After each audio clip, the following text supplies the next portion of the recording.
For many NFL fans, members of the media, and especially Kansas City Chiefs fans, Super Bowl 54 was a culmination of something that had began a few years earlier when Kansas City had drafted Patrick Mahomes. In 2017, the Chiefs won first in their division behind the quarterbacking of Alex Smith, but suffered a disappointing loss in the wild card round, and everybody was excited and eager to see what Patrick Mahomes could do in 2018. Well, they went 12-4, Mahomes won the MVP, and they made it all the way to the AFC Championship game before suffering a very close loss against the New England Patriots. So, for many, 2019 was a natural progression of these things, and winning the Super Bowl was simply a natural culmination in these events. But 49er fans saw the game a bit differently. The game seemed to be marred by numerous blatant and egregious violations and penalties that weren't called despite occurring in full view of the officials. The 49ers certainly didn't help themselves out, completely abandoning the run in the fourth quarter and missing on one very key pass. Nevertheless, it really bothered a lot of Niner fans that the media seemed to be talking about the Chiefs as if they were some kind of dominant team that was already a dynasty, even though they felt like the 49ers were probably the better team in that game. So I think, especially on the West Coast, a lot of folks were going to be very interested to see how officials called the game in Super Bowl 55. Now, we already know that penalties decided that game, or at least played a major role in them. And for the 49er fans, there was a certain satisfaction that they can tell themselves anyway, if this game had been called, if Super Bowl 54 had been called like Super Bowl 55, maybe the Niners would have been hoisting that Lombardi trophy at the end. But we do have to ask ourselves, were the calls against Kansas City in Super Bowl 55 fair?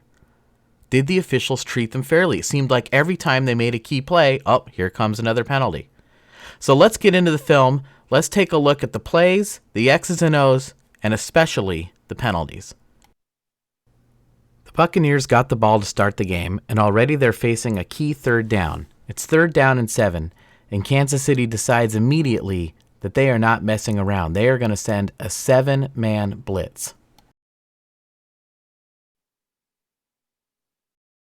Now at the bottom of the screen, we see outstanding receivers Mike Evans and Chris Godwin. And they're going to run a bit of a pick play here so that Godwin can get to the outside. Now, the safety back there does see the play, but there should be a little bit of a window to get this ball in there. One last thing. Those two Kansas City Chiefs are still coming at Brady, but they're too far away, and look at the protection he has. And they just missed it. Ball is just off of Godwin's hands. The timing just wasn't quite there. Ooh, had a chance, was right there. So the Kansas City defense holds, but Tampa Bay would end up getting the ball back later, and on their second drive, they were facing another key 3rd down and 8. Now right away, we can see that all the receivers for the Buccaneers are covered. Now Brady does have an excellent pocket to throw from, but those pockets don't last forever. Eventually it collapses, and Brady goes down for the sack.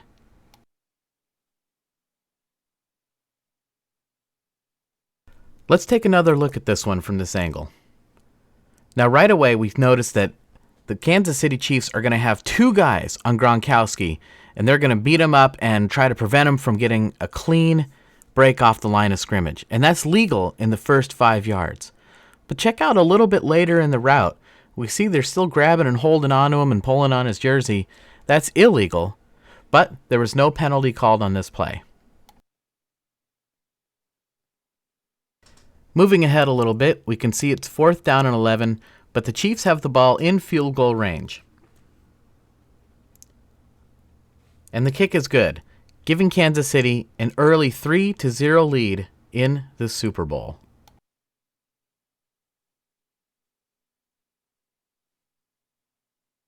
So it's 3-0, but we're still in the first quarter here. And here we see Tom Brady holding out the ball, executing a run fake, and this draws the attention of the linebackers for Kansas City. And Tampa Bay is sending 2 receivers deep on the play, including Mike Evans at the bottom.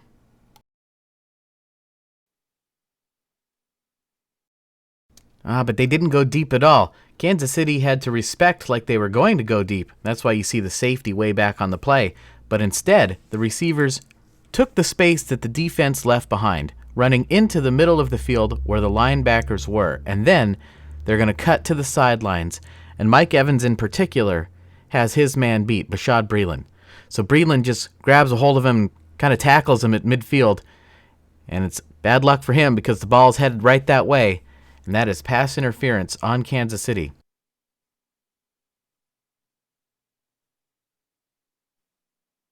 This is the first major penalty that we're looking at on the day, and it's a good call.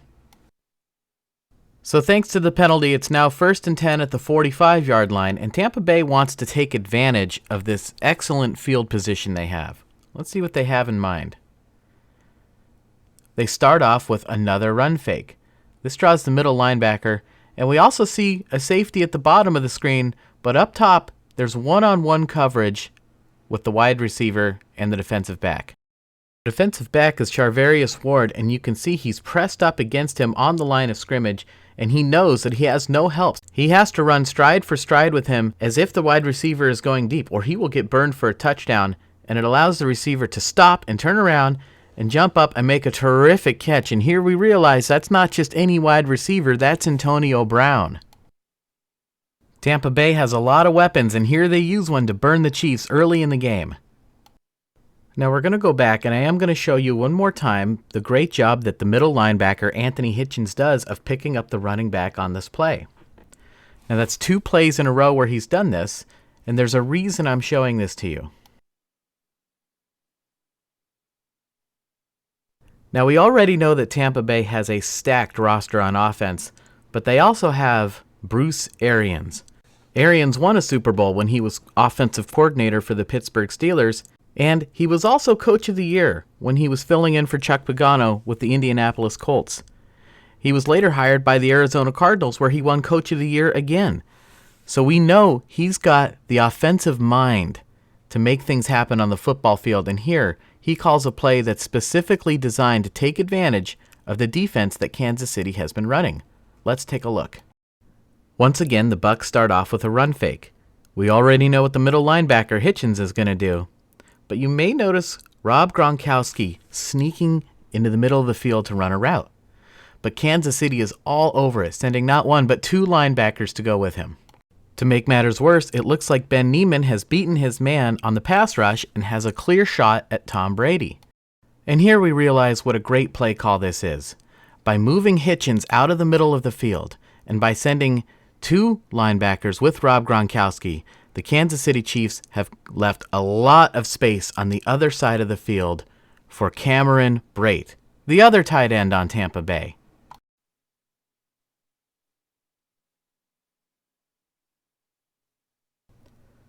The play was well designed, the timing of the play call was absolutely perfect, and the execution by the players was perfect as well. Big gain for Tampa Bay.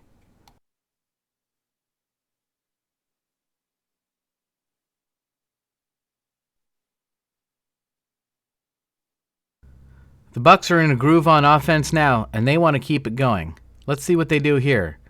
This time they actually hand it off to Fournette, who bounces and uses his vision to get a first down. What do I mean by that? Let's go back to the snap. Here, Wilson's rush will be blocked nicely by the guard, and it looks like there's a lane for Fournette to run in, but not so fast. We already know that Mitchell is going to fill that hole. But the Bucs have a plan. They're going to use their center, Ryan Jensen, to pick up Mitchell. So who then is going to block the nose tackle for Kansas City? That will be the job of the fullback. Or in this case, the tight end, Cameron Brate, who's lined up in the fullback position. Let's see how this all plays out. At this point, we can see Kansas City has done a nice job of clogging up the middle. One of the reasons for that is strong safety Tyrann Mathieu, the Honey Badger, has read the fullback and come up to meet the run. So Fournette, now he has the lane to the outside, and this is why I say he used his vision on this play to take the hole that became available to him. He took the space the defense left behind and gained a first down. This has been a real nice drive for the Bucs, and they would like to cap it off with a touchdown. And when you need that first big touchdown in the Super Bowl, and you have Tom Brady and Rob Gronkowski on your team, that's who you're going to go to. You're going to go to your best players in these kind of situations. The Bucs start off sending Fournette right down the middle.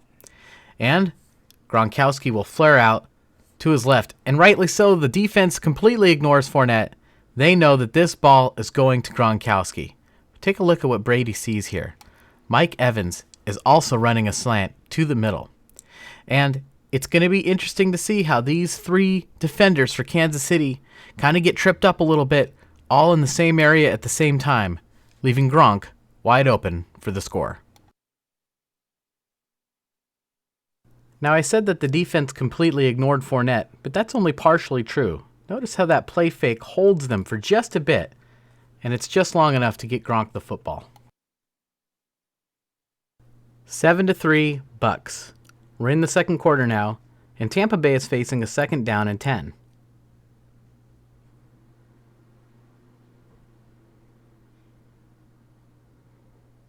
Now, there's not much to see here. This is going to be a relatively short gain of maybe 4 or 5 yards. But look at the circle up top. We're going to come back to that in just a minute. Now, after the play, you see Ward kind of stick his hands up going, come on, guys, we had just limited them to a short gain. And he's upset because there was a penalty. And here, take a look. You can see the center, Ryan Jensen, number 66, and defensive tackle Chris Jones, number 95, kind of mixing it up there. And Jensen gives him a little shove, and then Jones shoves him back after the play. Now, if you've ever coached youngsters in sports, you probably know, and you've probably told them, the referees always catch the guy who retaliates. So even if somebody gives you a little bit of a late shot there, don't retaliate, because it's going to cost your team 15 yards. And that's exactly what happened to the Kansas City Chiefs. That's the second big penalty we've looked at. You be the judge on that one. On this next play, again, we see Tom Brady faking the handoff to Fournette, and Kansas City sends all three of their linebackers after the fake. Tampa Bay sends Godwin deep, taking both the corner and the safety with him. Now notice the defensive back, Breland, is right up, pressed in the face of Mike Evans on the line of scrimmage. If Evans can beat him off the line, he'll be wide open in the middle of the field because there's no safety there. So far in this game, we've seen the tandem of Mike Evans and Chris Godwin working very well together. Another thing to notice, just look at this pocket Tom Brady has to pass from. And look at the location of that throw. Tom Brady doesn't look like he's going to be done anytime soon.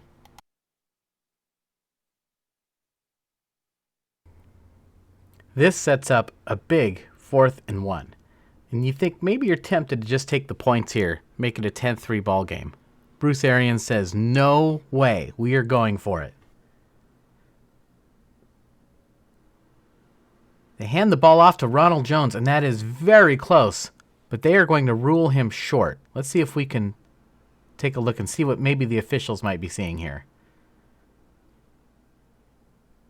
Okay, here we get a great look at his feet. You can see his feet are clearly short of the end zone. Now, it doesn't matter where your feet are. It matters where the ball is, right? So let's take a look here. Okay, right here. Now, we can see his helmet, right? We can't see where the ball is. You can see where the goal line is. So if we just draw a little goal line here, and now we can kind of imagine where the ball might be, we get an idea of why he was ruled short. What's interesting about this is we do not have a clear look at the ball, period.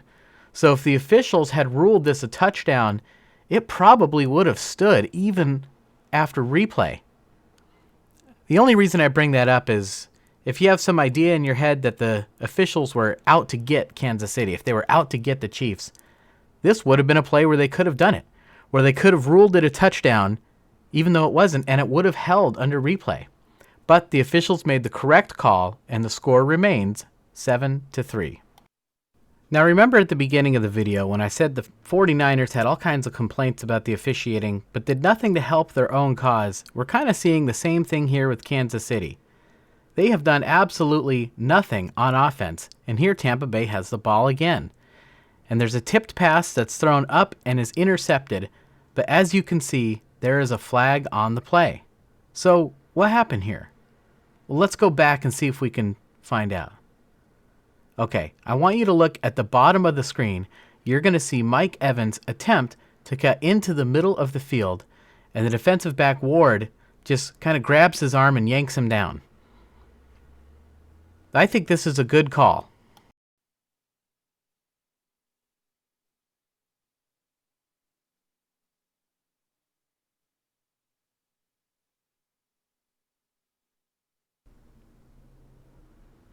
Tough to see anything from this angle. But immediately after the play, Mike Evans starts looking for the flag, and you can see he knew it was a penalty.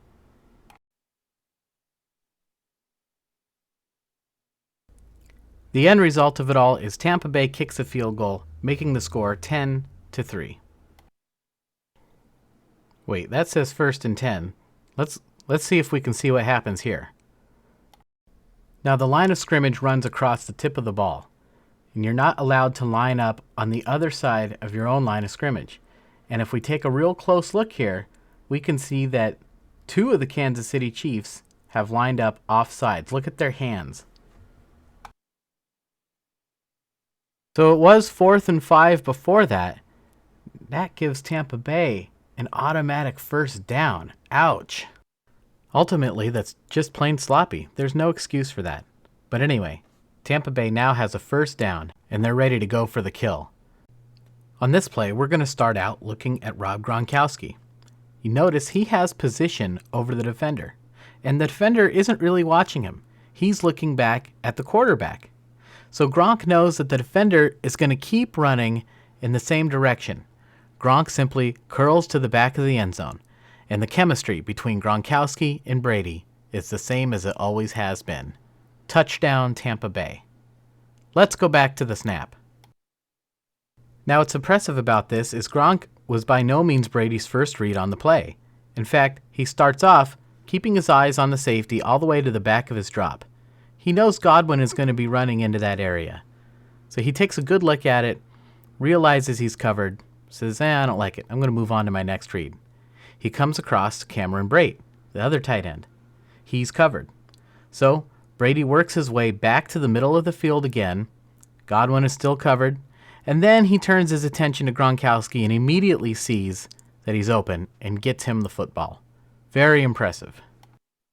So that makes the score 14-3, but the Chiefs finally responded and went on a long drive, and as you can see, they're getting ready to kick a field goal with just a minute left before the half.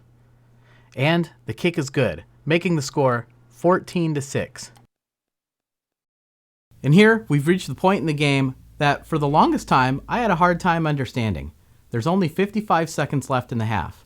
But if you know Tom Brady and you know Bruce Arians, you know they're going to go for some points here. Now, Kansas City has had the entire first half to see how the refs were calling the game.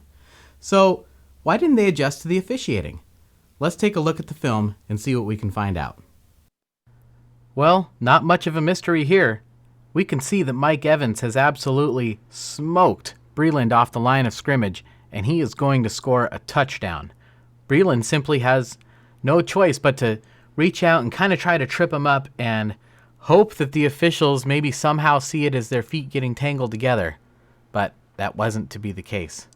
But before you're too hard on Breeland, this has actually been done before, in the Super Bowl, by Tom Brady's old team. Let's take a look. Here we can see that it's the 4th quarter, and the Patriots are down by 3 points against the Seattle Seahawks, who have the football. They need to get a stop. This is Super Bowl 49, and if you look at the top left of your screen, you can see that Ricardo Lockett has beaten his man. And, to make matters worse for the Patriots, Russell Wilson sees him the whole way. The defensive back has no choice but to try the same tactic. Stumble to the ground, reach out, trip lock it, and hope that the officials see it as feet getting tangled. And darn if that isn't what happened. And by the way, that defensive back is none other than Malcolm Butler. The Kansas City Chiefs would not be so lucky on this play. But the bottom line is it's a good, accurate, correct call from the officials. That is pass interference. It's a good call. The Chiefs simply had no choice on the play. Let's take one more look. Now, the only other issue is this ball catchable?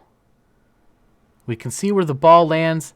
I think given Evan's speed and athleticism, to be fair, we do have to assume that he would have caught that ball, yes. Good call. This one, on the other hand, I feel is inexcusable by the Chiefs. You see the Honey Badger interfering with Evans the whole way, and before the flag is even out of the official's pocket, he was raising his hands to protest the call. Again, it's a good call, a correct call, and an accurate call, and again, the Chiefs have nobody to blame but themselves. But this does bring up an interesting game situation. It's 1st and goal, but there's only 10 seconds left, and even though the ball is on the 1-yard line, Tampa Bay doesn't have any timeouts left. Well, there's a very similar situation that happened in the past. Not in the Super Bowl, but in the game to go to the Super Bowl. The winner of this game right here, Packers-Cowboys, would go to the Super Bowl. And just like the Buccaneers, the Packers had no timeouts left, and there was only a few seconds left, and the ball was on the 1-yard line. So naturally, you would think that the Packers would attempt a pass, because if it was incomplete, it would stop the clock, preserving those last precious few seconds so they could at least get a field goal in, and that's what Dallas thought was going to happen. They played for the pass. Green Bay chose to run the ball, and they went on to the Super Bowl. So let's go back to this game. Here we have the same situation, and you have to wonder what the Chiefs were thinking here. Were they going to play for the pass or to stop the run? Well, as we take a quick look, we see that Bruce Arians decides to show them a run fake. Brady holds out the ball, and as expected, Kansas City reacts very strongly to the run. Meanwhile, Antonio Brown just puts a beautiful move on the defensive back and comes wide open for the touchdown pass.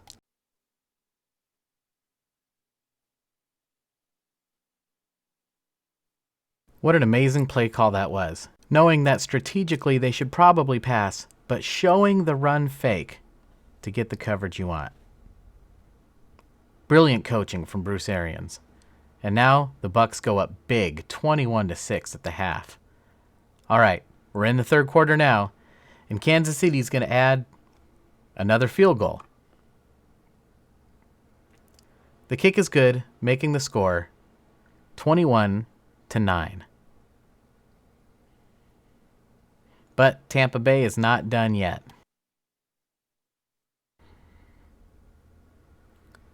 The Buccaneers have done such a good job this entire game with their run fakes, and here they do another one, faking the handoff to the running back. And here we see Gronk coming up to block as if he's blocking for a running play, but in actuality, he's going out for a pass.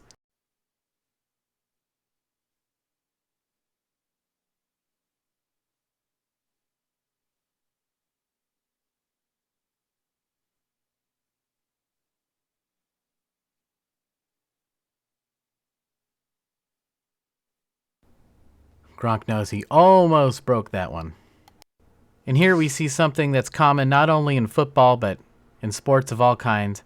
You fake it, you fake it, you fake it, you fake it, you fake it, you fake it, and then you finally hand the ball off. You finally do that thing you were faking to do the entire time, and the defense isn't ready. It's pretty simple. Guard pulls, running back follows in behind him, and I want you to notice all the linebackers for Kansas City kind of standing around, completely unsure of what to do.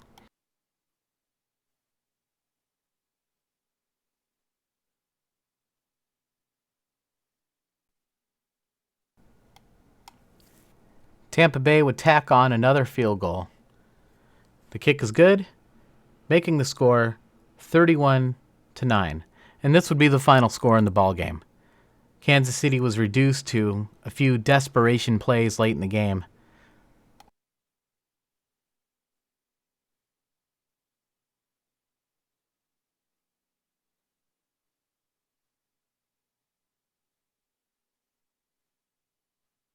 Of course, everybody remembers in their desperation throw against San Francisco, Nick Bosa was held. Well, it would be no different here. You can see number 77 holding the pass rusher. And unlike in the San Francisco game, this penalty would be called. So this pass, had it been completed, would not have counted.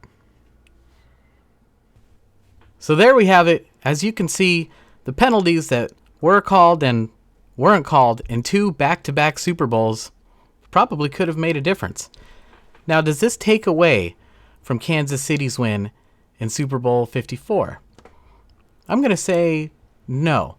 They still had to show up and play. They still scored points. I do think that had that game been called differently, the outcome could have been different, yes. As I said, the 49ers did not do themselves any favors. They abandoned the run in the fourth quarter. They missed on that one key pass, which we're all trying to erase from our memory, right? But the following year, against Tampa Bay, I think we see pretty clearly that when the rules are enforced, the way that both teams expect them to be, the outcome can be different if you don't adjust to the officiating. I feel like Kansas City never adjusted to the officiating in the Super Bowl against the Buccaneers. Tampa Bay played lights out. They have a lights out offense. They had a lights out coach. They have an outstanding defense, and they brought everybody back from that defense again this year. I think these are 2 teams that are going to be outstanding for a real long time to come. But make no mistake about it, Tampa Bay earned that victory in the Super Bowl. I want to thank everybody for watching. You guys are so amazing. It takes a long time to make a video like this. If you could take just 2 seconds and hit that like button for me, I would really appreciate it. I'm really looking forward to this upcoming season. If you're new to this channel, we break down every 49er game and look at the X's and O's and go into everything and then some. If you like it, hit that subscribe button, tell your friends about it, share the video, and I can't wait for the upcoming season, and I will see you guys then.